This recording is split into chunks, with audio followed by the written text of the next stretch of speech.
Всем большой привет, меня зовут Лада и добро пожаловать на YouTube канал Любимое дело. В этом видео я показываю интересные способы обвязки газетными трубочками вот таких вязальных донышек с большими отверстиями. Если тема вам интересна, то присоединяйтесь к процессу. Итак, показываю первый способ обвязки газетными трубочками вот такого вязального донышка с широкими отверстиями. Беру газетную трубочку, в серединке очень хорошо сминаю ее пальчиками и складываю пополам таким образом, как на видео. Далее концы трубочки я продеваю в два отверстия на донышке, которые расположены рядом друг с другом, в сторону от себя. Беру вторую бумажную трубочку, разминаю пальчиками в серединке ее и складываю точно таким же образом, как и первую. И концы продеваю в два этих же отверстия, только в другую сторону, к себе. Таким образом, как на видео. И вот что у нас получается. По сути, у нас уже обвязаны, оплетены два отверстия. Соединяем концы вместе с той и с другой стороны, и у нас получаются двойные стойки. Еще раз показываю процесс оплетания. И хочу отметить, что такой способ подходит для тех донышек, в которых четное количество отверстий.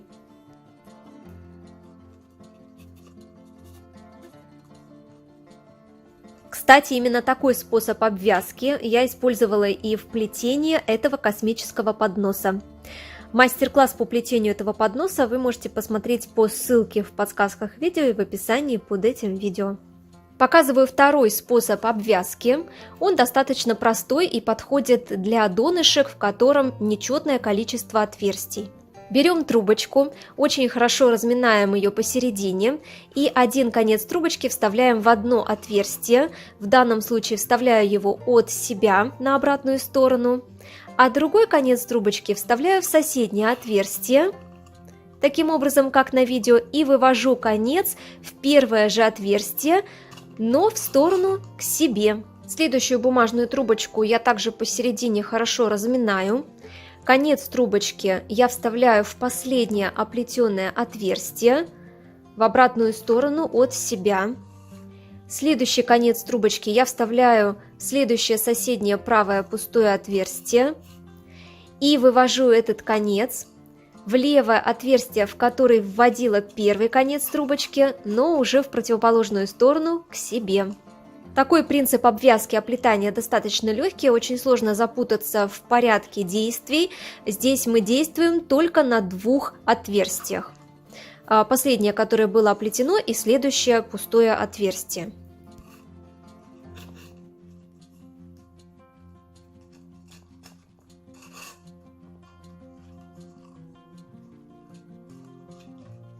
А в этом кадре я показываю, как закончить ряд по этому способу обвязки. Вы видите, что здесь два пустоватых отверстия, то есть они не до конца оплетены. Именно сейчас мы это сделаем. Для удобства я назвала эти отверстия первое отверстие и второе отверстие, чтобы не запутаться. Второе отверстие – это то отверстие, с которого мы начинали оплетание этого ряда. Итак, берем трубочку, разминаем ее хорошо посерединке, один конец вставляем в первое отверстие, а второй конец мы вставляем во второе отверстие и выводим его на противоположную сторону в первое отверстие, таким образом, как на видео. И мы таким образом закрыли ряд. Вот как это выглядит с лицевой стороны, а вот так это выглядит с изнанки.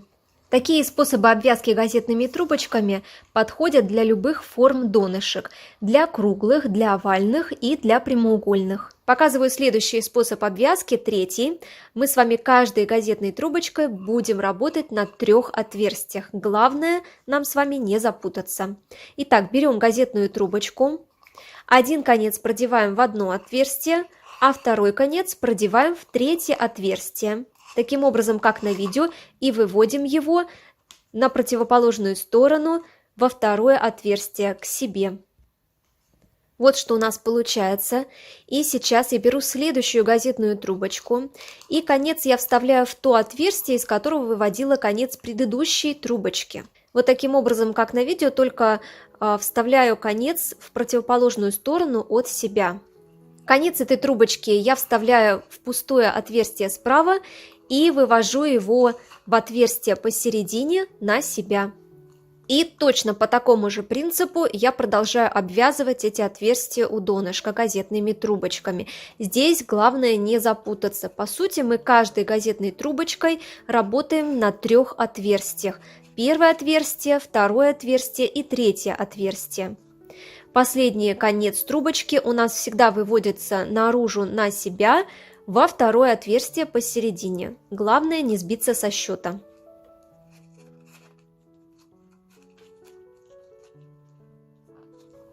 Допустим, мы обвязали таким образом, оплели целый ряд. И сейчас нам нужно закончить так, чтобы и рисуночек наш совместился, и чтобы отверстия были все заполнены. Сейчас покажу, как это сделать. Допустим, мы остановились вот на этом уровне. У нас вот трубочки располагаются следующим образом, и отверстия наши оплетены именно так. Продолжаем. Берем трубочку, продеваем ее вот в это отверстие, на ту сторону. Так, этот конец у трубочки продеваем во второе по счету отверстие, первое и второе. Тут главное не запутаться. И этот же конец продеваем в первое отверстие, сюда посерединке к нам. Все то же самое, главное не запутаться с отверстиями. Так, и последнюю трубочку продеваем. В это же отверстие конец продеваем, в которое только что мы продевали конец от предыдущей трубочки. Так. И сейчас мы этот конец продеваем во второе отверстие по счету. Но делаем это следующим образом. Вот у нас первое отверстие, второе вот здесь. Но продеваем мы его, этот конец, вот наверх вот этого витка. Вот так.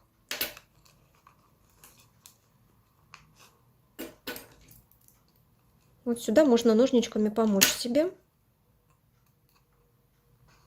Так. На ту сторону продеваем. И этот же конец, который мы только что продели, выводим через серединное отверстие к нам. Вот таким образом. Все наши стоечки соединились. У нас двойные стоечки получаются, потому что один конец выходит с этой стороны, второй с другой. Вот и наш рисуночек соединился в этом месте, в конце. Такой способ обвязки очень хорошо будет смотреться на круглых и овальных формах донышек. На прямоугольных квадратных донышках с изнаночной стороны такая обвязка не очень хорошо смотрится, но это на мой взгляд. Такие способы обвязки оплетания подходят именно для тех изделий, где не нужно сразу поднимать стойки. Например, для плетения панно, тарелочек. Там, где нужно использовать вязальное донышко как дно для корзины и сразу поднять стойки, я использую другой способ обвязки. Сейчас я его покажу. Допустим, у нас есть донышко, в моем случае вот такое цветное с декупажем, это лицевая сторона, и мне нужно, чтобы стойки выходили именно на лицевую. Поэтому буду вставлять газетные трубочки я с изнаночной стороны. Этот способ обвязки достаточно простой, но в конце нужно быть более внимательным, чтобы не запутаться. Конец обвязки я тоже показываю уже в следующем кадре. Ну и, соответственно, не делаю ускорения, чтобы вам было все понятно. Как вы понимаете, при таком способе обвязки газетными трубочками у нас концы этих трубочек выходят только на одну сторону. Соответственно, это донышко превращается в дно, и концы трубочек превращаются в стойки, и мы с вами можем продолжить плести корзиночку.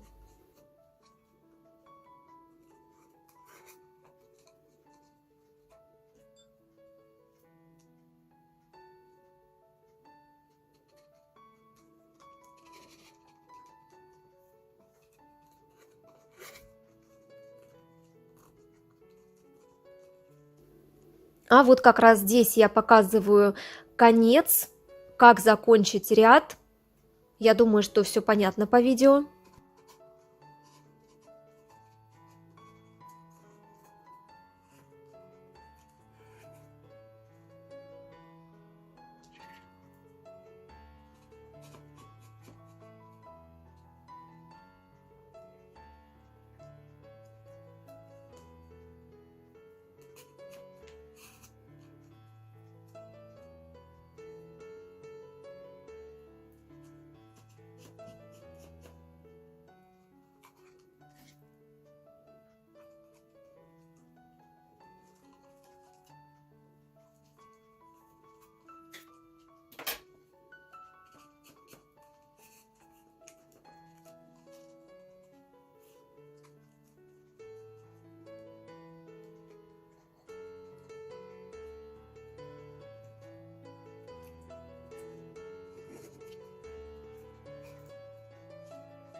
Такой вариант обмотки подходит и для прямоугольных донышек.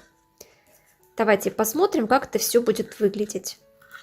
Берем трубочку, вставляем в определенное отверстие, в первое и в третье. Далее во второе посерединке вставляем следующую трубочку. Все тот же самый принцип. Так, выводим. Далее вставляем трубочку